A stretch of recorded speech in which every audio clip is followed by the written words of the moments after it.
এতদিন আমরা একটি জালিমের অত্যাচারে নিষ্পেষিত ছিলাম। আমিও দীর্ঘ 9 মাস 7 দিন জেল খেটেছিলাম শেখ হাসিনার মিথ্যা মামলায়। এই শেখ হাসিনার যদি বিদায় না হতো তাহলে আজকে কিন্তু আপনাদের এই প্রধান বক্তা এখানে আসতে পারতো না, জেলখানায় থাকতো। আল্লাহর রাসূল সাল্লাল্লাহু আলাইহি ওয়াসাল্লাম যেভাবে উহুদ, বদর, খন্দক, হুনাইন, আহজাব অসংখ্য যুদ্ধের ময়দানে রাসূল করিম সাল্লাল্লাহু আলাইহি ওয়াসাল্লাম যুদ্ধ করে বাতিলদের পরাজিত করে মদিনা নামক একটি রাষ্ট্র প্রতিষ্ঠা করেছিলেন। কথা বলেন ঠিক কিনা? যে রাষ্ট্রে কোনো হত্যা ছিল না, গুম ছিল না, খুন ছিল না, ওজনে কম দেওয়া ছিল না, খাদ্যে ভেজাল দেওয়া ছিল না, মিথ্যা কথা বলা ছিল না, মিথ্যা সাক্ষ্য দেওয়া ছিল না, একটা নিরাপদ সমাজ তৈরি হয়ে গিয়েছিল। কিসের বিনিময়ে? কিছু সাহাবীর জীবন দেওয়ার বিনিময়ে, কিছু সাহাবীর গাজী হওয়ার বিনিময়ে। কথা বলেন ঠিক কিনা?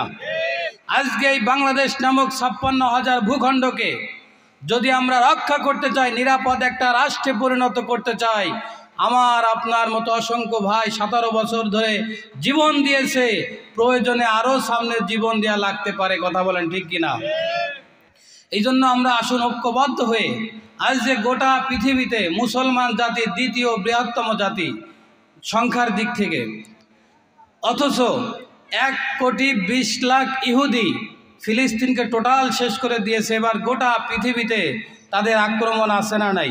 আলহামদুলিল্লাহ একটা ঐক্যের প্ল্যাটফর্ম তৈরি হচ্ছে। ইনশাআল্লাহ আলেম ওলামারা যদি ঐক্য হয়ে যায়, বাংলাদেশের জমিনে কোনো বাতিল শক্তি আর মাথা চাড়া দিয়ে উঠতে পারবে না। কথা বলেন ঠিক কিনা? আলহামদুলিল্লাহ এখন দেখছেন চরমনার হুজুর, আমির জামাত ইসলামের আমির, তারপরে ওই যে খেলাফত মজলিসের আমির, আরও অনেক ইসলামী দল যারা আছে, এক টেবিলে বসে চা খাচ্ছে, তারা সংবাদ সম্মেলন করতেছে, মিটিং অ্যাটেন্ড করতেছে।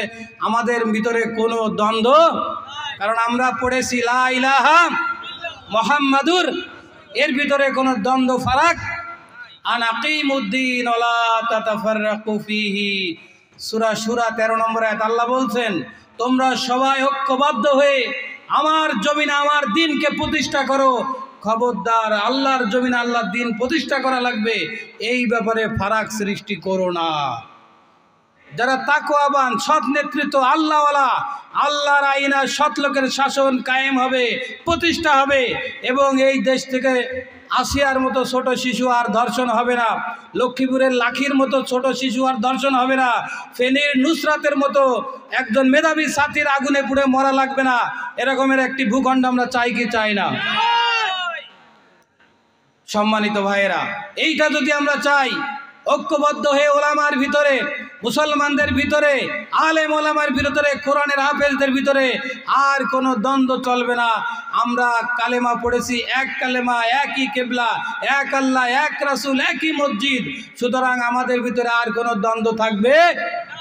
আমলের ক্ষেত্রে কেউ একটু কম করতেছে, বেশিটা তখনও ছিল, থাকবে। ভাই আপনার মতো সবাই কোনোদিন এক হবে না, হবে? এটা সম্ভব না। আমলের ক্ষেত্রে কেউ কম করতেছে, কেউ বেশি করতেছে, কিন্তু আল্লাহর জমিনে আল্লাহর দ্বীন প্রতিষ্ঠা হোক। এই দেশ থেকে চুরি বন্ধ হোক, হত্যা বন্ধ হোক, টেন্ডারবাজ বন্ধ হোক, চাঁদাবাজি বন্ধ হোক, মিথ্যা কথা বন্ধ হোক, ওজনে কম দেওয়া বন্ধ হোক, খাদ্যে ভেজাল দেওয়া বন্ধ হোক, মিথ্যা সাক্ষ্য দেওয়া বন্ধ হোক, ঘুষ বন্ধ হোক, সুদ বন্ধ হোক। এগুলো কি কোনো দলের কাজ? মুসলমানদের প্রত্যেকের জন্য এই কাজগুলো দরকার। সুতরাং এই কাজগুলো প্রতিষ্ঠা করার জন্য আমরা ঐক্যবদ্ধ হয়ে কাজ করব। এজন্য আমাদের দুইটা জিনিস আল্লাহকে দিতে হবে। সূরা তাওবা 111 নম্বর আয়াত আল্লাহ বলছেন, ইন্নাল্লাহা ইশতারা মিনাল মুমিনিনা আনফুসাহুম ওয়া আমওয়ালাহুম বিআন্না লাহুমুল জান্নাহ। ও দুনিয়ার মুমিনেরা, তোমরা শোনো, আমি তোমাদের জান আর মালকে ক্রয় করে নিয়েছি, তোমরা আমাকে জান আর মাল দিয়ে দিবা, আমি আল্লাহ তোমাদের জান্নাতটা দিয়ে দেব। তাহলে জান্নাতে যাইতে গেলে ভাই মসজিদের কোনায় তসবিহ টিপে আর জিকির আজগার করে আর কবে হবে সেই ইসলামটা মনে মনে বললেই হবে না। মাঠে ময়দানে কাজ করার দরকার আছে না নাই? আর মাঠে ময়দানে কাজ করতে গেলে জান দেয়া লাগে, মাল দেয়া লাগে। কথা বলেন ঠিক কিনা? এই জন্য আল্লাহ রাব্বুল আলামিন বলছেন, জান দাও, মাল দাও, জানো আমার, মালও আমার, তোমার কাছে আমি আমানত রেখেছি। আমার আমানত আমার কাছে ফিরিয়ে দিয়ে তুমি আমার জান্নাতটা ক্রয় করে নাও। এত সহজ পথ জান্নাতে যাওয়ার, এত সহজ পথ আল্লাহ রাব্বুল আলামিন কোরআনে আর কোনো আমলের ব্যাপারে বলেন নাই। সহজ সরল কথা। বাঙালি জাতি সবসময় কোনাকুনি যেতে চায়। দেখবেন যে মাঠ দিয়ে যাচ্ছে, আইল দিয়ে একটু ঘুরে যাওয়া লাগে, ও কোনাকুনি ফসল ভেঙে যাচ্ছে, এরকমের আছে না নাই? সহজে আমরা পেতে চাই, এটা আমাদের একটা প্রাকৃতিক একটা নেচার, মানে আমাদের সৃষ্টিগতভাবে আল্লাহ এভাবে দিয়েছে। আমরা যত তাড়াতাড়ি পেতে চাই, যত সহজে পেতে চাই। আল্লাহ বলছেন নো টেনশন, ডু ফুর্তি, জান দাও মাল দাও, আমার জান্নাতে চলে যাও। সুবহানাল্লাহ বললেন না? এর থেকে সহজ আর কোনো কিছু আছে? কোনো আড়বিড়ি নাই, জীবন দিবা আর আমি যে সম্পদ তোমাকে দিয়েছি আমার রাস্তায় সেটা ব্যয় করবা, জান্নাতে চলে যাবা ইনশাআল্লাহ। আর সেই জান্নাতে যাওয়ার রাস্তাটা কি?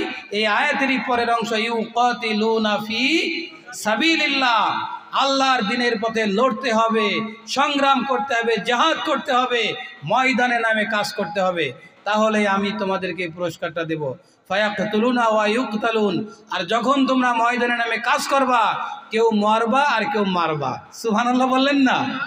তার মানে আল্লাহ রাসূল সাল্লাল্লাহু আলাইহি সাল্লাম দাঁত দিয়েছেন, মাথার হেলমেট ভেঙে মাথায় আঘাত পেয়ে আহত হয়েছেন শত শত সাহাবীরা। শুধু উহুদের ময়দানে ৭৩ জন সাহাবী জীবন দিয়েছে, বদরের ময়দানে ১৪ জন সাহাবী জীবন দিয়েছে। এই সাহাবীরা চাইলেও আমার আপনার মতো শুধু টুপি দাড়ি জিকিরের জন্য থাকতে পারতেন, কিন্তু তিনারা বুঝেছেন আল্লাহর কোরআন মানতে গেলে জীবন দিয়ে জান্নাতে যাওয়া ছাড়া আর কোনো উপায়। আমরা সেই জিহাদি প্রেরণা নে ভাই। ইহুদিরা, ইংরেজরা এই যে জিহাদ নামক একটা ফরজ আমল আমাদের, এইটা উঠিয়ে দিয়েছেন। আজকে আপনাদের যে শায়েখ আলহামদুলিল্লাহ, উনি কিন্তু এই জিহাদের কথা বলেই জেলখানায় গেছে, জানেন আপনারা?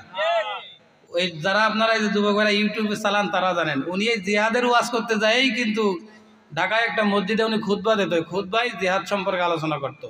এইটা আবার সরকারের নজরে চলে গেছে, তখন ওনাকে গ্রেপ্তার করে যাবজ্জীবন কারাদণ্ড ছিল উনার। আল্লাহ সুবহানাহু ওয়া তাআলা মেহেরবানি করে জালিমের পতন করে উনাকে আমাদের মাঝে ফিরিয়ে দিয়েছেন। এই জিহাদ নামক একটা ফরজ আমল, এটা ইংরেজরা আমাদের ব্রেন থেকে রিমুভ করে দিয়ে গিয়েছে। আজকে আমরা শুধু নামাজকে ফরজ মনে করি, রোজাকে ফরজ মনে করি, যাকাতকে ফরজ, এরকম অসংখ্য ফরজ আছে, কিন্তু জিহাদ যে একটা ফরজে আইন বিধান আল্লাহর, এই জিহাদ নামক ফরজটা আজকে আমরা ভুলে গিয়েছি। যার কারণে আজকে এই যে একটু আগে বললাম না, মাত্র ১,২০,০০,০০০ ইহুদি পৃথিবীতে ২০০ কোটি মুসলমানদেরকে পিটাচ্ছে। কথা বলেন ঠিক কি না? এই জন্য আসুন আল্লাহর রঙে সিবগত আল্লাহ, ওয়ামান আহসানু মিনাল্লাহি সিবগা।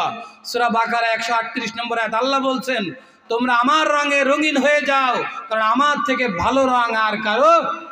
তার মানে আমার বিধানের আলোকে তোমরা জীবন সাজিয়ে ফেলো, কারণ কোরআনের থেকে ভালো আইন, ভালো বিধান, ভালো নিয়ম, ভালো কানুন আকাশের নিচে জমিনের উপরে ইতিপূর্বেও ছিল না, ভবিষ্যতেও আর আসবে। আসুন আমরা সেই কোরআনের আলোকে জীবন গড়ে আমরা যেন সবাই ঐক্যবদ্ধ হয়ে আল্লাহর জমিনে আল্লাহর দ্বীনকে প্রতিষ্ঠার জন্য যার যতটুকু সামর্থ্য আছে আল্লাহ সেইভাবে হিসাব নেবেন, ততটুকু যেন আমরা করতে পারি। আল্লাহ সুবহানাহু ওয়া তাআলা আমাদের সবাইকে তৌফিক দান করে বলে আমিন। ওয়া আখিরু দাওয়ানা আলহামদুলিল্লাহ। আসসালামু আলাইকুম ওয়া রাহমাতুল্লাহ। আলহামদুলিল্লাহ।